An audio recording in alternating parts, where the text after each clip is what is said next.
et Sophie, bonjour. Bonjour. Merci d'être là. Vous allez témoigner, vous vouliez témoigner par rapport aux violences policières que vous avez subies à la manifestation de dimanche contre les mesures sanitaires et contre le CST, où il y avait des dizaines de milliers de personnes. Arnaud, tu es ambulancier. Oui. Voilà. Sophie, tu étais à ses côtés pendant la manifestation. Oui. Alors, ma première question, oui, je voulais rajouter aussi, vous vouliez rester anonyme, ce qui est tout à fait légitime, surtout pour toi, Arnaud, qui travaille dans le milieu des soignants. Pourquoi vous avez été à cette manifestation dimanche? C'était quoi vos motivations? Nos motivations, c'était pour vraiment montrer que tout ce qui est pour les soignants, pour le vaccin obligatoire et pour tout le monde, en fait, que c'était pas que nos droits étaient bien bafoués, que notre liberté d'expression, notre liberté de déplacement et la liberté de notre corps étaient bien bafouées par l'État belge. Moi, ça fait 13 ans que je travaille en ambulance, que j'ai fait la première vague en ambulance, j'ai fait la deuxième, on suit la troisième si on écoute l'État. Qu'on pouvait montrer que on pouvait faire une manifestation pacifique avec des jeunes, des personnes âgées, des adultes, des adolescents. Montrer qu'un pays pouvait être soudé pour une fois. À part que, même si on le montre pas souvent, en manifestation, on montre souvent le négatif, mais jamais ce qui est positif. Sophie? Moi, c'était surtout donc contre les mesures du CST, l'obligation vaccinale par rapport aux soignants, mais qui va arriver certainement pour les enfants. Donc, je voulais être là pour ça, et surtout pour mon fils plus tard, parce que je veux pas qu'il soit muselé comme on l'est maintenant. Je veux pas, parce que les mesures qui sont prises maintenant je pense que ça fait que commencer. Donc voilà, je veux pas que mon fils est encore pire que nous, et je me bats pour lui, je me battrai encore pour lui de toute façon. Et voilà, je pense que la manifestation a prouvé aussi qu'on était énormément à penser, je pense, la même chose. On a été étonnés du nombre qu'il y avait, mais voilà, vraiment contre toutes ces mesures liberticides qui sont prises depuis 2 ans, malgré qu'on entend liberticide, oui. Il y en a d'autres qui ont été prises et qu'on n'a rien dit avant, mais maintenant, je pense qu'il y a un moment, c'est stop. C'est la goutte d'eau qui a fait déborder le vase, c'est l'obligation vaccinale. Donc voilà. Très bien. Oui, comme tu le dis, il y avait des dizaines de milliers de personnes de tous les âges, de toutes les classes sociales, j'imagine, de tous les métiers, de toutes les origines, extrêmement pacifiques. J'y étais aussi. Nous avons marché pendant, je dirais, 1 heure. On est arrivé à un moment à la rue de la Loi. Et vous étiez à quel niveau, vous, dans la manifestation ? Au tout début, on était vraiment dans le milieu de la manifestation parce qu'on attendait encore des collègues, des amis qui devaient arriver par le train. À un moment, je ne sais pas si vous voyez, où il y avait des échafaudages, on a pris des vidéos de tout le monde qui était déjà en route pour monter vers le cinquantenaire, où censé avoir des discours. Au fur et à mesure du temps, oui, c'était très pacifique, il y avait vraiment une bonne ambiance.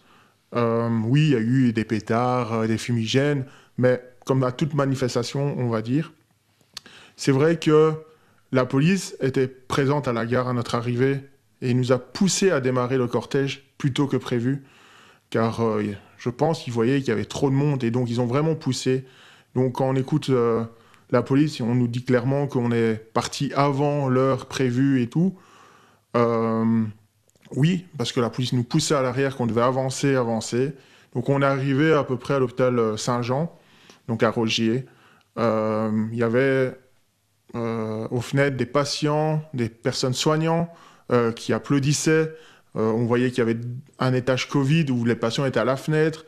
Donc je pensais que c'était vraiment symbolique pour eux qu'on soit là.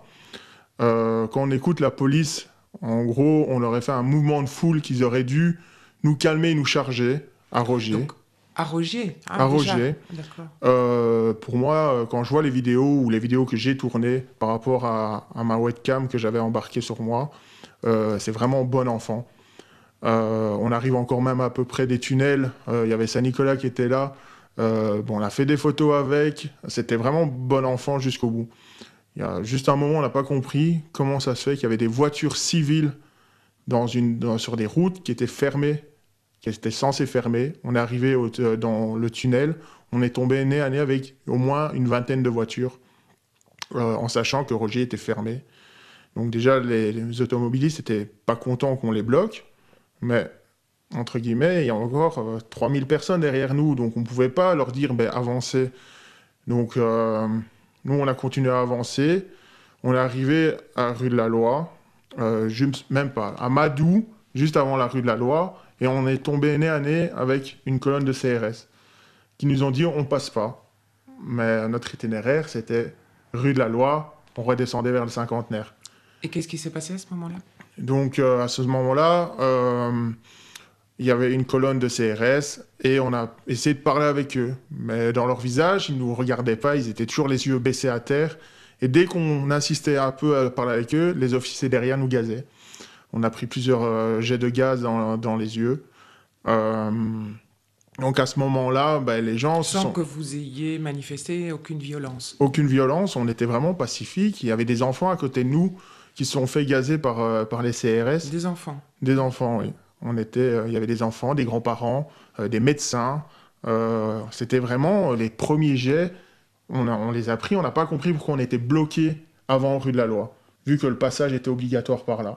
Donc ils vous ont gazé, On a été gazés ainsi que plusieurs les fois. gens qui étaient autour de vous. On a été gazés plusieurs fois, car ils ne voulaient vraiment pas qu'on passe par ce chemin prévu par l'itinéraire, mais par une petite ruelle où jamais on passe en manifestation, car c'est des petites ruelles, il faut tourner à droite, à gauche, pour retourner en dessous d'un pont. Ce n'est pas des rues faites pour autant de personnes.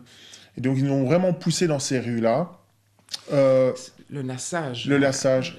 On arrivait à peine à la prochaine rue qu'ils étaient là et qui commençaient à lancer des grenades anti-encerclement, nous chargeaient avec des matraques, ils nous gazaient. Donc les gens continuaient. À un moment, on est arrivé où ils nous envoyaient. On a dû faire demi-tour, reprendre d'autres rues parce qu'ils nous gazaient. Donc on n'a pas compris pourquoi. Oui, il y a eu des gens qui se sont révoltés par rapport à cette agression des policiers, car on était vraiment pacifique, on n'avait rien fait.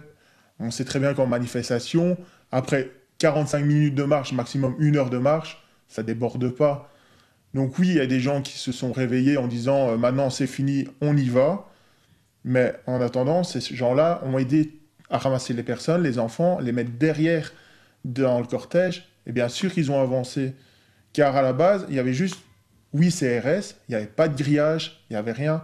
Et puis à un moment, ils sont arrivés avec les chiens, ils ont mis les barrières. Les chevaux aussi. Les chevaux, on n'a pas compris pourquoi.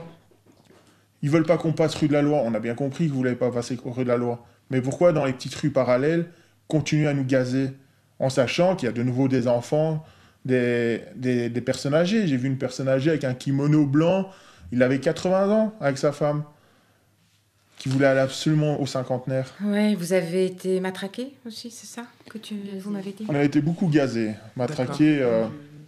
Chaque fois, j'ai échappé à ça. Mais on voit, il y avait des gens, au tout début, avant les affrontements, ils étaient couchés au pied des CRS, mais très pacifiques. Ils étaient couchés en disant « mais laissez-nous passer ». Pourquoi avoir amené les barrières anti-émeutes? Pourquoi? Je ne comprends pas. Sophie, tu veux rajouter quelque chose sur ces violences? Bah oui, donc comme il le dit, on était tout devant, donc on était à 1 mètre des CRS. Donc moi j'ai essayé de parler avec un CRS en lui disant bah, écoute, regarde-moi au moins, on fait ça pour toi, on fait ça pour ta famille, on fait ça pour le futur. Et comme il l'a dit, il n'osait même pas nous regarder dans les yeux. Et c'est en parlant justement avec cet homme que j'ai vu je pense que c'est son chef derrière, arriver vers moi et commencer à gazer. J'ai pas compris pourquoi. Donc voilà, en une parole, je me suis fait gazer. Et malheureusement, à côté de moi, il y avait une petite fille, je m'en souviendrai toujours, elle est sortie, le visage mais rouge écarlate, elle pleurait de là, parce qu'elle a été gazée en même temps que moi. Donc voilà, on comprend pas. Et comme il dit, au départ, ils étaient que 8 CRS. Donc si vraiment on avait eu de la haine ou de la méchanceté, ou même si on avait vraiment voulu foncer, les 8 CRS comparés à tout ce qu'on était derrière, on passait. Donc il y a un moment, voilà, je pense qu'ils n'ont pas réalisé l'ordi parce que, oui, on passait. Il n'y avait que 8 devant nous, donc si on aurait vraiment voulu, on aurait foncé à ce moment-là. On n'aurait pas été pacifiste, on n'aurait pas essayé de parler avec eux. Il y avait des gens comme il dit à terre, donc on aurait écrasé. Alors les gens, on aurait écrasé les enfants. J'ai entendu qu'ils disaient qu'il y avait des jets de feux d'artifice qui avaient été projetés sur eux à ce moment-là et que c'est à partir de ça qu'ils ont dû se défendre. Alors c'est les enfants qui les ont lancés, quoi. Clairement, c'est les enfants, les vieilles personnes qui ont lancé ça sur les CRS, quoi. Mais voilà, après être gazé, moi je me suis retrouvé un peu plus loin que lui, à mettre mes amis aussi de côté. Quand on a voulu redescendre, là, on s'est retrouvés séparés parce qu'on ne savait plus par où aller.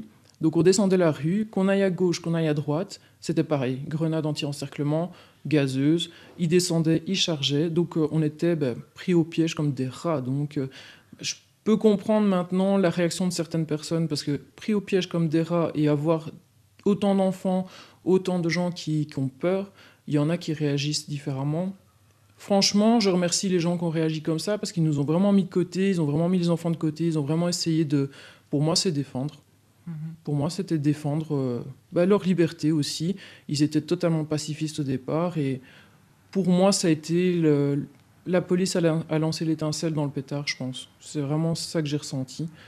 Et arrivé après, oui, en bas de la rue, on s'est retrouvés, comme il a dit, face à une colonne de CRS qui a commencé à charger aussi pour nous faire prendre une autre petite rue qu'on n'était pas censé prendre pour séparer à ce moment-là la manifestation. Et là, on s'est retrouvés, moi je ne connais pas vraiment bien Bruxelles, près du parc. Et là, on a vu les chevaux, les camions de chevaux, déjà près dans le parc. On a compris que si on rentrait dedans, c'était prévu. C'était prévu qu'ils nous encerclent, c'était prévu qu'ils recommencent. Eux, ils voulaient stopper la manifestation là, ils avaient réussi. Ils ont eu tout ce qu'ils voulaient, mais par contre, au cinquantenaire, on a eu des collègues qui sont revenus, qui nous ont dit ça part vraiment en vrille. Dès qu'on est arrivé là-bas, apparemment, ils ont eu des jets d'autopompe, ils ont eu des gazeuses aussi. Certains médecins n'ont pas pu faire leur discours suite à ça. Et après, nous, en revenant de la manifestation, on voulait rentrer à la voiture. Et simplement en voulant rentrer à la voiture, même là, on nous faisait faire le tour, on nous faisait tourner en rond. On tombait sur des CRS qui nous disaient non, dégagez, vous n'avez pas à passer par ici. Et à la fin, on s'est retrouvés à 100 mètres, même pas de la voiture, et ils nous ont dit non, c'est bon, vous dégagez. J'ai dit écoutez, ça fait 1 heure qu'on tourne en rond, on veut rentrer, maintenant c'est bon. Et ils m'ont dit non, vous passerez pas et tout. Donc à la fin, j'en ai marre, je me suis assise devant le CRS, quoi. Jusqu'au moment où ils me laissent passer. Parce que j'en avais ras-le-bol, quoi. C'était. Voilà, c'est inadmissible ce qu'ils ont fait. Pourtant, c'est des hommes. Hein. J'ai un respect pour la police, pour tout ce qui est pompiers et tout ça. Mais là, c'était inhumain ce qu'ils nous ont fait, vraiment. Merci, Sophie. Arnaud, une dernière petite question. Donc, tu fais partie du monde des soignants, puisque tu es ambulancier. Donc, tu as quand même été très près de la crise sanitaire lors de toutes les vagues, on va dire. Quelle est ta position par rapport à la vaccination obligatoire des soignants ? Ma position pour la vaccination obligatoire, je suis contre pour plusieurs choses. Car c'est déjà un droit de refuser une vaccination. Car c'est pas un vaccin déjà qui a été testé pendant des années par rapport aux effets secondaires qu'on pourrait avoir. Par rapport à la liberté de mon corps, je ne donne pas mon corps à la science, donc en gros je ne suis pas un cobaye. Je voudrais aussi dire que quand on a écouté ce que le gouvernement nous a dit pour la première vague, qu'on ne faisait pas partie du personnel soignant. Donc quand on demandait les EPI, donc les équipements individuels de protection, donc ça veut dire des blouses, des masques, des lunettes dans les communes, on nous a dit mais vous ne faites pas partie de la première vague des soignants. On dit mais pourquoi ? On y va. Ma commune m'a refusé de me distribuer la boîte gratuite de masques, les gants, les ceci, cela, parce que je ne faisais pas partie de la première vague. Maintenant, on nous dit vous faites partie des soignants. Je ne suis pas d'accord. Il y a une fois, on nous éjecte comme des pommes pourries. Une autre fois, on nous dit ah oui, vous faites partie de la première vague, ils doivent le savoir. À un moment, soit on fait partie des personnes soignantes et on continue à se battre, entre guillemets, contre ce virus qui est sûr et certain, qui est là, mais qu'il ne faut pas croire que tout ce que les médias disent, parce que oui, on en transporte, mais on n'en transporte pas comme par des milliers comme on avait à la première vague. Après, on a eu des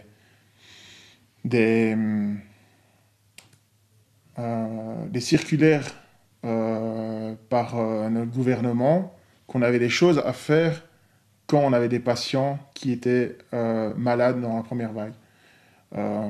Si vous avez plus d'infos, il faut monter plus haut que nous, parce qu'on est vraiment à la bas d'échelle dans le médical. Mais sincèrement, quand vous verrez les circulaires, ça fera froid aux deux, car il y a des personnes qu'on a dû laisser partir sans les soigner. Lors de la première vague. Lors de la première vague, oui. Dont tu parles, effectivement. Donc vous avez dû faire un choix entre les patients. Voilà. Ça. Maintenant, ils disent que c'est que des vaccinés qui sont libres, entre guillemets, qui peuvent aller à des marchés de Noël, qui peuvent aller dans les magasins, qui peuvent aller en boîte de nuit, et pas les non-vaccinés. Mais je rappelle qu'ils le disent bien, un vacciné n'est pas protégé, peut toujours avoir le Covid, peut toujours le transmettre.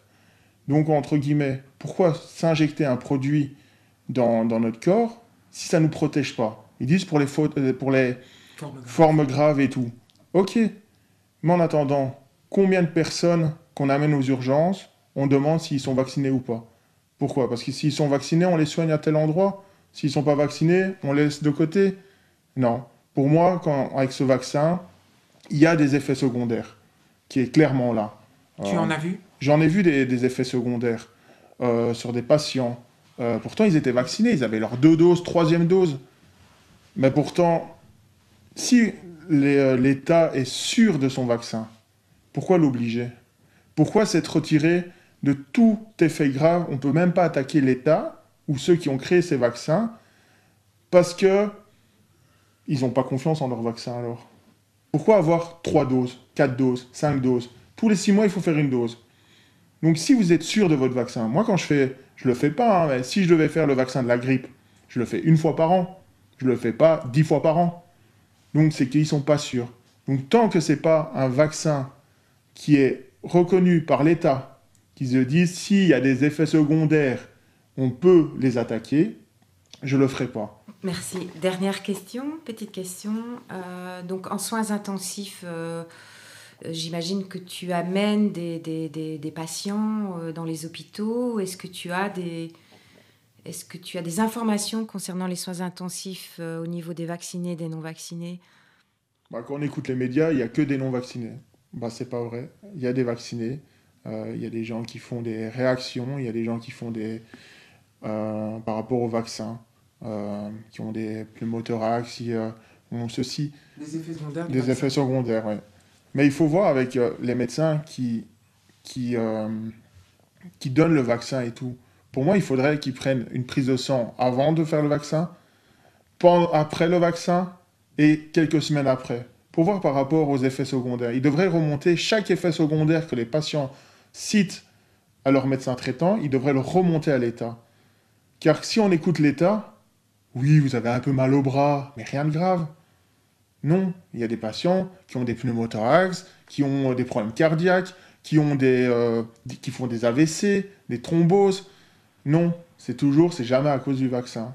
Je ne dis pas que je suis anti-vax, je ne le dis pas clairement. Les gens qui sont vaccinés, ils peuvent être vaccinés, mais respectez les choix des gens qui ne sont pas vaccinés.